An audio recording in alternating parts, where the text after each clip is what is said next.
आज हम देखेंगे, आगे हम पीछे मैंने बता चुका है कि कॉम्बिनेशन क्या होता है, डिस्प्लेसमेंट क्या होता है, डबल डिस्प्लेसमेंट क्या होता है, ठीक है ना, और डिकम्पोजिशन रिएक्शन क्या होता है, यहाँ तक मैंने बता दिया है। अब इसमें हम बता रहे हैं एंडोथर्मिक क्या होता है, एक्सोथर्मिक क्या होता है। एंडोथर्मिक जो हीट को अंदर ले और एक्सोथर्मिक जो बाहर निकला। हाँ, तो देखिए, जब कोई रिएक्शन हो रही है या कोई भी क्रिया हो रही है तो तब हम उसको एंडोथर्मिक कहेंगे। जब हम क्या करेंगे, ध्यान सुनिए, जब एनर्जी को हम क्या करेंगे, इनपुट करेंगे, क्या करेंगे, एनर्जी डालेंगे, उसमें हीट को हम डालते हैं, तब हमारा क्या होगा, एंडोथर्मिक हो जाएगा। एक्सोथर्मिक कब होगा, जब हम एनर्जी को क्या करते हैं, रिलीज करते हैं। जैसे हमारे कोई रिएक्शन हो रहा है, जब हम बनाए तो उसमें से क्या होगा, एनर्जी रिलीज, हीट बाहर हो रही है। जैसे मान लीजिए यही है आपका reaction in which energy supplied, हम एनर्जी को क्या कर रहे हैं, सप्लाई कर रहे हैं, मतलब इनपुट। हम यहाँ पे क्या किया, एनर्जी को क्या किया, इनपुट किया, तो उसी को क्या कहते हैं, हम एंडोथर्मिक कह देंगे। ऐसे आपको पूछ देगा कौन सा रिएक्शन में एंडोथर्मिक है कि एक्सोथर्मिक है, डिफरेंस पूछ देगा कि डिफरेंस बिटवीन इंडो और एक्सोथर्मिक डिफरेंस होता है। तो दो एग्जांपल दे करके उसका आप डिफिनेशन लिख दीजिएगा, अब एक एग्जांपल लिख दीजिएगा, हो जाएगा आराम से आपका, ठीक। तो reaction in which energy supplied, मतलब CaCO3 को छोड़ने के लिए हमने क्या किया, इसमें हीट डाला। क्या किया, हीट किया इसको, मतलब एनर्जी हमने इसमें डाला। उसके बाद क्या हो गया, CaO में और CO2 में चेंज हो गया है, तो हीट इसमें डाला गया।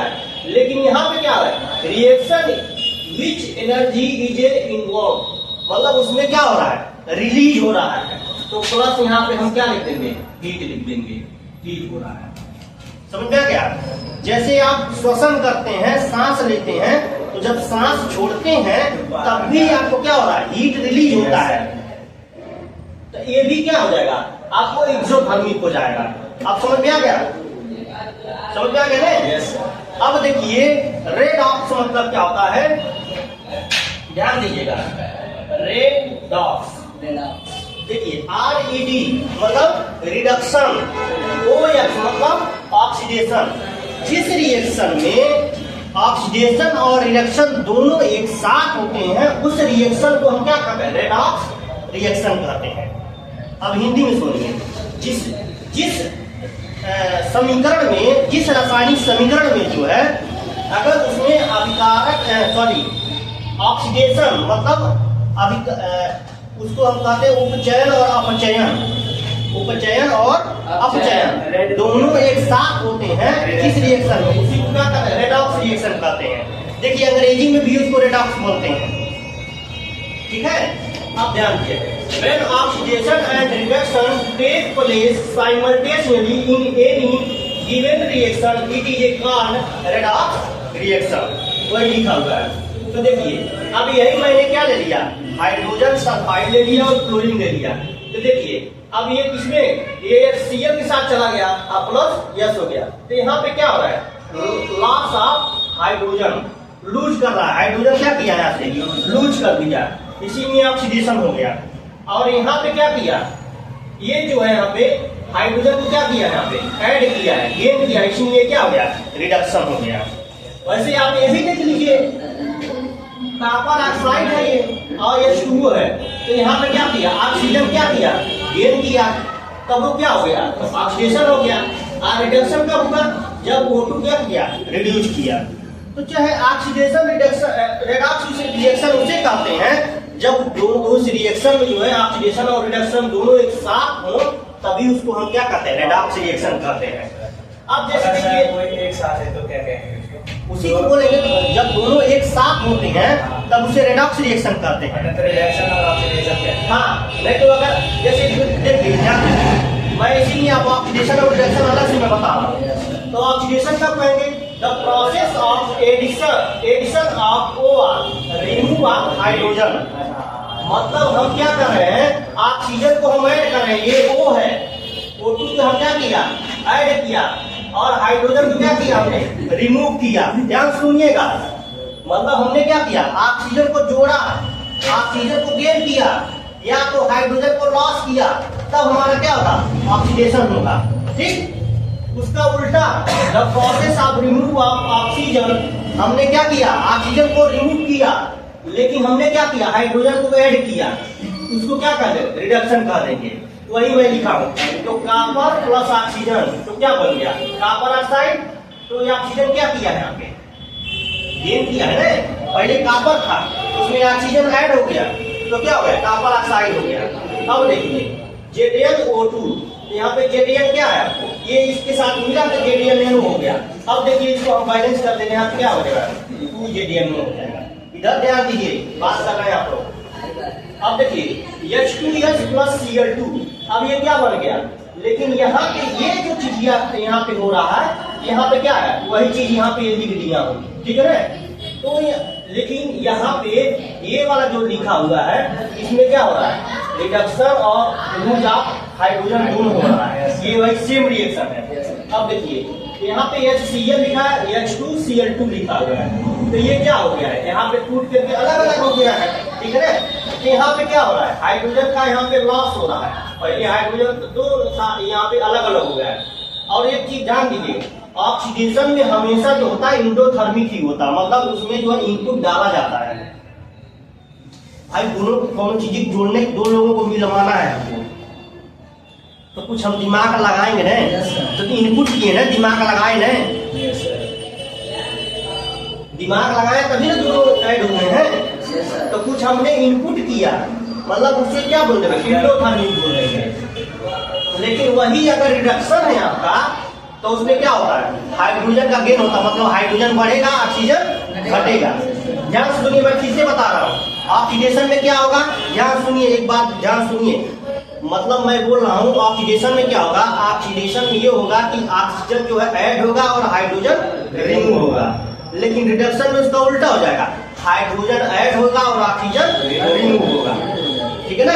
इसी को ऑक्सीडेशन और रिडक्शन कहते हैं, बस वही लिखा हुआ। हम इसी का वो उल्टा ये, यहाँ पे कॉपर और ऑक्साइड प्लस H2 दे देते हैं, H2O प्लस CO। अब देखिए यहाँ पे क्या हो गया, ये कॉपर का यहाँ पे रिमूव हुआ और हाइड्रोजन को गेन किया है, गेन किया, हाइड्रोजन यहाँ पे गेन किया है और ऑक्सीजन क्या हो, लूज कर दिया है। तो यहाँ पे इसीलिए क्या हो जाएगा, ये रिडक्शन हो जाएगा आपका। हाइड्रोजन गेन नहीं किया यहाँ पे अकेला था, इसके साथ आ गया है, ये जो है इसको छोड़ करके अलग अलग हो गया है, तो यही हुआ ना। और यहाँ पे H2Cl2 है सनलाइट के। अब देखिए जो रिडक्शन होता है उसमें सारे जगह जो होते हैं वो क्या होता है, एक्सोथर्मिक होता है, एक्सोथर्मिक होता है। बताइए यहाँ तक ठीक है, समझ में आ रहा है? Yes sir. ठीक, अब ये चीजें आपको जो है टाइप ऑफ एनर्जी फ्लो जो होता है उसमें एक एंडोथर्मिक एक एक्सोथर्मिक होता है। इंडो में इनपुट किया जाता है, मतलब एनर्जी डाली जाती है, और एक्सोथर्मिक में क्या होता है, उष्मा रिलीज होती है, ठीक है ना। जब रिएक्शन होता है तो उष्मा रिलीज होता है। फिर मैंने रेडॉक्स रिएक्शन बताया था, रेडॉक्स में जो है वो केमिकल इक्वेशन जिसमें ऑक्सीडेशन रिडक्शन दोनों साथ में होते हैं, इस रिएक्शन में होंगे तभी उसको रेडॉक्स रिएक्शन बोलेंगे। ऐसा नहीं कि अब हाई वाला इक्वेशन वाले ये बोल दिए कि रेडॉक्स रिएक्शन है, नहीं है, तब उसे क्या ऑक्सीडेशन बोल रहे हैं, क्योंकि इसमें ऑक्सीजन का गेन हो रहा है, ठीक है ना, इसे रिडक्शन बोल देंगे। क्योंकि CO प्लस H2O, तो इसमें H2 का गेन कर रहा है, ऑक्सीजन लॉस हो रहा है, ठीक है ना, तो ऑक्सीजन इसमें लॉस हो रहा है, हाइड्रोजन गेन कर रहा है, इसलिए रिडक्शन बोल दिए, ठीक है ना। जब दोनों यहाँ पे क्या हो गया, अब दोनों यहाँ पे देखिए दोनों साथ में हो रहा है, यहाँ पे हाइड्रोजन क्या कर रहा है, यहाँ पे ये क्या कर रहा है, लूज कर रहा है, इसीलिए ये क्या हो जाएगा, ऑक्सीडेशन हो जाएगा। अब वही जब यहाँ पे क्या हो रहा है, रिडक्शन, मतलब हाइड्रोजन गेन कर रहा है, इसीलिए क्या हो जाएगा, रिडक्शन हो जाएगा, ठीक है ना। ये आपका टोटल टॉपिक जो हो गया, आपको type of reaction of energy flow हो गया, और रेडॉक्स रिएक्शन क्या होता है, ऑक्सीडेशन और रिडक्शन क्या होता है, ये पूरे टोटल आपके ये हो गए। अभी इसमें दो टॉपिक और बचे हुए हैं, कोरिजन और रेनिसिटी बना हुआ है। चलिए अब हम देखते हैं कोरिजन क्या होता है। कोरिजन मतलब क्या होता है, जंग लगना। जैसे मान लीजिए कोरिजन, ठीक है ना, ठीक। Origin is the chemical process by which metal get eaten up gradually by the action of substance surrounding it, such is called क्या होता है? एसिड। उसी को क्या बोलते हैं? ओरिजिन बोलते हैं। जैसे आप ह्यूमिडिटी हो गया, एयर हो गया, एसिड हो गया, ईटीसी, ये सारे। जैसे मान लीजिए मेरे कहने का मतलब ये हो गया कि ओरिजिन उसे कहते हैं, जैसे मान लीजिए लोहे में जंग लगना, ठीक है ना? क्या हो गया? लोहे में जंग लगना, ठीक है ना? ये क्या हो गया आपका? ओरिजिन हो गया। जैसे मान लीजिए कोई चीज रखे उस पर ऊपर से कुछ लेयर जम जाता है, तो भी क्या होगा? ओरिजिन ही होगा ना। अब जैसे प्रिवेंट है, मतलब उसको बचाना है अगर, तो आप क्या करते हैं? लोहे को क्या करते हैं? पेंट करते हैं, ठीक। अब फिर क्या करते हैं? जैसे आप ओरिजिन से बचाने के लिए आप उसमें क्या कर, ग्रीसिंग कर देते हैं, थोड़ा सा ग्रीसिंग कर देंगे, ठीक है ना? तो उससे जंग से बचेगा, ठीक है ना? और एक चीज और है, जंग से तो बचेगा ही बचेगा, साथ में उसका फ्रैक्शन हो उतना तेजी से नहीं होगा, फिसलेगा, ताकि जल्दी वो घिसता नहीं है, इसीलिए इसमें ग्रीस लगाया जाता है। समझ आ गया? अब देखिए, जैसे वही मैं बता रहा हूँ, इसमें लोहा है, ऑक्सीजन है और पानी है, ये तीनों को मिला के हम लोग क्या बोल रहे हैं? Fe2O3। और यहाँ पे एक्स हम इसलिए, इसमें कुछ भी आप डाल सकते हैं, एक्स भी हम पे 2 रखिए, 4 रखिए, इस तरीके से इसको बैलेंस करेंगे। इसी को क्या बोलते हैं? हाइड्रेट फेरिक ऑक्साइड, इसे रस्ट बोलते हैं। क्या बोलते हैं? रस्ट बोलते हैं, ठीक है ना? अभी ठीक है ना? देखिए जितना कोर्स में है मैं सब बता रहा हूँ आपको, ठीक है? अब इसी डिफिनीशन के हिसाब से सारे हमारे क्वेश्चन आंसर भी हो जाएंगे, ठीक है ना? क्वेश्चन आंसर भी मैं करवा दूंगा एनसीईआरटी का जितना क्वेश्चन है। देखिए रेड एसिडिटी क्या होती है? मतलब कोई चीज सड़ गया, क्या हो गया? सड़ गया, खराब हो गया। तो जैसे मान लीजिए कोई aerial oxidation of fat oils to products having a unpleasant taste and smell are in making food unfit for eating is called acidity। मेरे कहने का मतलब ये हो गया कि कोई चीज मान लीजिए आज भोजन आपने पकाया, अब ऐसा नहीं कि भोजन जब ताजा रहेगा कल भी वही खा लेंगे, ऐसा तो नहीं होगा, क्योंकि उसमें ऑयल और ये सारे फैट्स वाली चीज जानेंगे, वो क्या हो जाएगा? खराब हो जाएगा। खराब होगा कि नहीं होगा? तो इसीलिए हम क्या करते हैं, अब उसको जैसे हम बचा भी सकते हैं, या तो आप क्या करिए, उसको रेफ्रिजरेटर में रख दीजिए, फ्रिज में रख दीजिए, या तो मान लीजिए आप एंटीऑक्सीडेंट रख दीजिए, तब आपको बच जाएगा। या तो उसको जो है पैकिंग कर दीजिए, M2 गैस के साथ आप पैक कर दीजिए। अच्छा ये बताइए, ये जो कुरकुरे आते हैं, जो चिप्स आता है, उसके अंदर कौन सी गैस भरी रहती है? Nitrogen gas. बहुत पीटेंगे, गैस भरी, कौन सी गैस भरी रहती है? नाइट्रोजन। नाइट्रोजन गैस भरी रहती है, इसीलिए वो कुरकुरा जब टाइट जब ताजा दिखता है, तो पैकिंग के साथ साथ उसमें नाइट्रोजन गैस भर दिया जाता है। खराब नहीं होगा इसलिए। हाँ, इसीलिए अब वायुमंडल में लमसम 78% जो है नाइट्रोजन है, और ऑक्सीजन कितना है? 21% है वायुमंडल में। अगर यहाँ ऑक्सीजन नहीं रहेगा तो आप जिंदा नहीं रहेंगे, तुरंत टपक जाएंगे यहीं पे, शून्य सन्नाटा हो जाएगा, तुरंत इनफाइनाइट पे पहुंच जाएंगे, पता नहीं चलेगा। समझ आ गया? वो भी बहुत जरूरी है। चावल में घुन क्यों लगता है? चावल में घुन क्यों लगता है? अरे बात नीचे लगाता है ना सर, हाँ? नीचे नीचे जमीन पे नहीं लगता, जैसे कि आप उनका भी भोजन है ना वो। अब जैसे मान लीजिए आप कहेंगे कि घूम क्या जा करके उसमें तो मरचन थोड़े ना घूम लगेंगे भाई, जो जिसमें अच्छा लगेगा वही वो खाएगा, इसीलिए वो कीड़ा उसी में पड़ते हैं। जिनको जो अच्छा लगता है, जो सुटेबल है कि हाँ उसका भोजन हो सकता है, तो उसमें पड़ेगा वो कीड़ा, ठीक है ना? इसीलिए चावल में जो है घूम पड़ जाते हैं, ठीक है? हाँ, अब ध्यान दीजिए, storing of food in air tightly container, या तो आप कंटेनर में टाइटली उसको क्या करिए? स्टोर कर लीजिए, तब क्या होगा? हम रेनिसिडिटी से हम बता सकते हैं उसको, जैसे जो है डिकम्पोज होने से हम बचा सकते हैं उसको, मतलब खराब होने से हम बचा सकते हैं। जैसे आप माउंट एवरेस्ट पे चले जाइए, अगर हाँ जो व्यक्ति वहाँ पे अगर डेथ हो गया है, तो वहाँ डेथ हो गया है तो उसको लाया नहीं जाता, कोई ला वो नहीं पाएगा। अरे अपना जान बचाए पहले, तब न आज दूसरे की जान बचाएगा। तो जिनका वहाँ डेथ हो गया, आप जाएंगे बॉडी वैसे ही पड़ी है, उसमें कोई मतलब चेंजिंग नहीं हुई है, जैसे है वैसे ही क्यों? डिकम्पोज इसलिए नहीं हुआ है क्योंकि बर्फ में है, वो उसको ऑक्सीडाइज होने नहीं दे रहा है। इसीलिए आप देखते हो बॉडी जो है यूएई से फॉरेन से आती है, तो 4-5 दिन की बॉडी रहती है, तो बर्फ में इसीलिए रखा जाता है ताकि वो डिकम्पोज सड़े न, सड़ने से बचाती है वो, ठीक है ना? क्या आपकी बॉडी में ऑयल और फैट नहीं है क्या? अभी आदमी का मृत्यु हो जाता तुरंत तो उसकी शरीर अकड़ जाती है, रिलीज हो जाती है। ठीक है ना, समझ आ गया। ये ध्यान दीजिए आप। तो ये आपका कोलिजन हो गया और एसिडिटी हो गया। ये पूरा टोटल का एक कोर्स है आपका, और साथ में अभी बैलेंसिंग बचा हुआ है। अब इसके बाद जो हमारी क्या चलेगा, बैलेंसिंग चलेगा। तो आइए हम देखते हैं बैलेंसिंग वाला। चलिए हम देखते हैं कि H2N2 क्या लिखा हुआ है, NH3 लिखा हुआ है। क्या ये बैलेंस है? बैलेंस नहीं है। इसको कैसे हम बैलेंस करें हम ये देखेंगे। ठीक है ना, समझ में आ गया। तो ध्यान दीजिए, हमने क्या किया, यहाँ पे देखिए मैं ये बना रहा हूँ तालिका में, मैं यहाँ पे सारी बना, इधर रिएक्टेंट लिख दे रहा हूँ, इधर क्या लिख रहा हूँ, प्रोडक्ट लिख रहा हूँ, और यहाँ पे क्या लिखेंगे, एलिमेंट। मतलब कौन कौन एलिमेंट है, ये 3 बनेगा। ऐसे सारणी बना लीजिए। तो यहाँ पे बात मत करिए, नहीं समझ में नहीं आएगा। ये हाइड्रोजन है, क्या है, नाइट्रोजन है। अच्छा ये बताइए, रिएक्टेंट में हाइड्रोजन कितना दिख रहा है, 2। इसमें कितना दिख रहा है, 3 दिख रहा है। ठीक, और नाइट्रोजन यहाँ पे कितना दिख रहा है, 2 इधर रिएक्टेंट में, और इधर कितना दिख रहा है, 1। बात पकड़ में आ गई। इसका मतलब अगर हमको हाइड्रोजन को बैलेंस करना है तो यहाँ पे तो हमारा H2 है, और यहाँ पे कितना है, 3 है।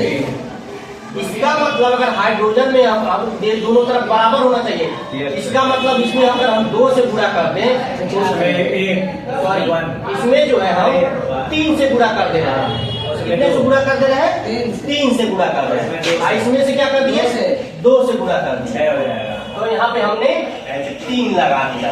तो 3 गुणा 6 इधर, तो ये तो हो गया बैलेंस। अब मान लीजिए यहाँ पे 3 है और यहाँ पे 2 है। इसका मतलब जो है हम प्रोडक्ट में 2 से अगर हम मल्टीप्लाई कर दें तो हमारा क्या हो जाएगा, बैलेंस हो जाएगा। मतलब 2 इधर हमने प्रोडक्ट में क्या किया, 2 से दोनों तरफ हमने मल्टीप्लाई कर दिया कि क्या हो गया आपका, बैलेंस हो गया आपका। अब बैलेंस हो गया, 3 2 6, और इधर भी रिएक्टेंट भी 6 है, प्रोडक्ट भी 6 है। N2 क्या है, 2 है, तो यहाँ से भी आपको 2 दिख रहा है। ठीक है ना, पहला क्या हो गया, बैलेंस हो गया आपको।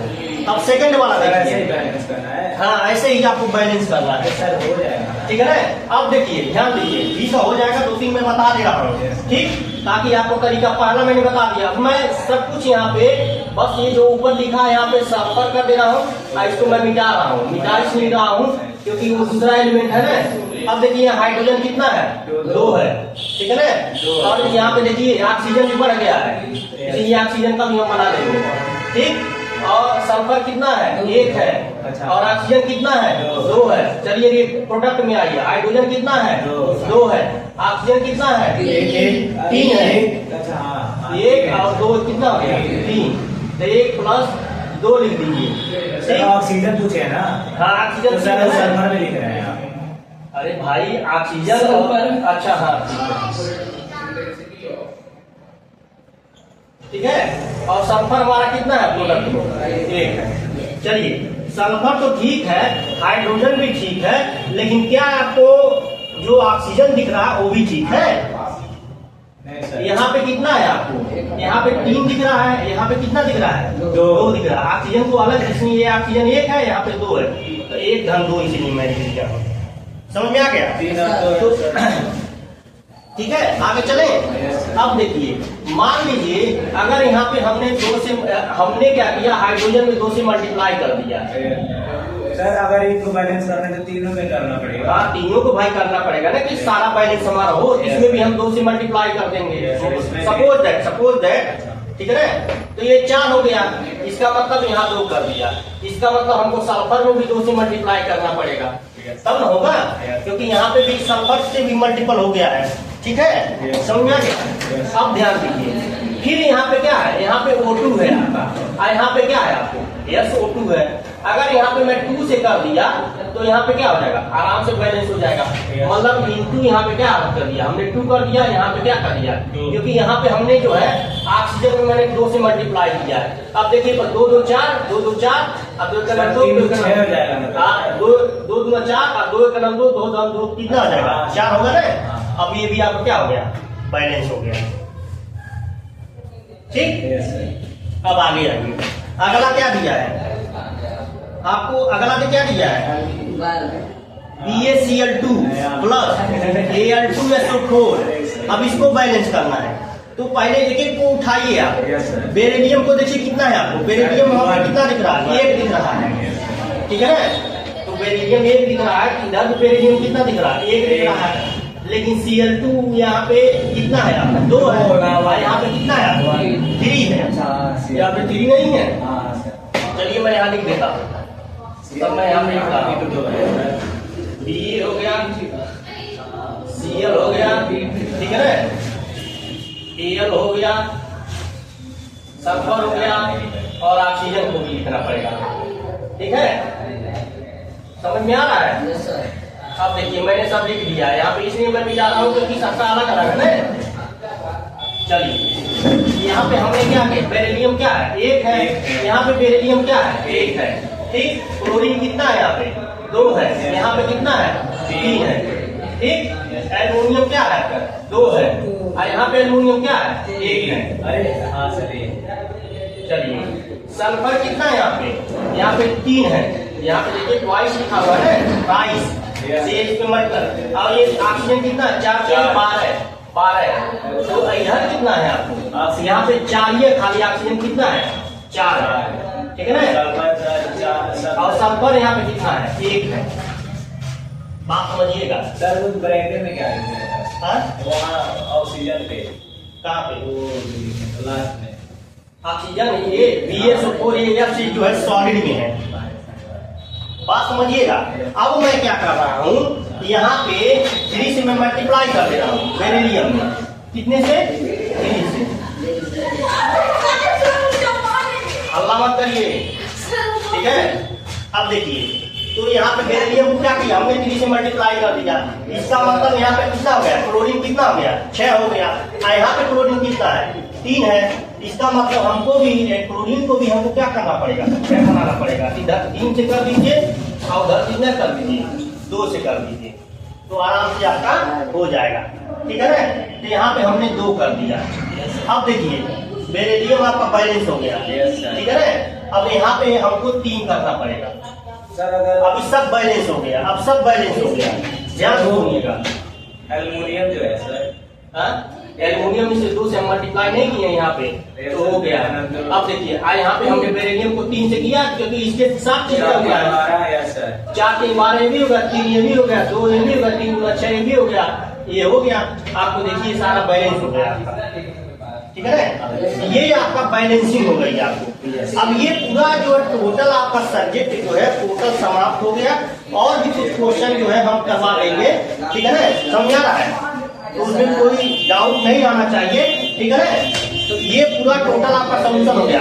अब एनसीईआरटी का क्वेश्चन आंसर भी मैं डाल दूंगा, ठीक है ना? समझा क्या? उसके बाद टोटल आपका कंप्लीट हो जाएगा। इसके बाद कुछ देखना ही नहीं, कोई वीडियो नहीं देखना, ठीक है ना? ठीक है ना? तो ये चीज आप ध्यान दीजिए।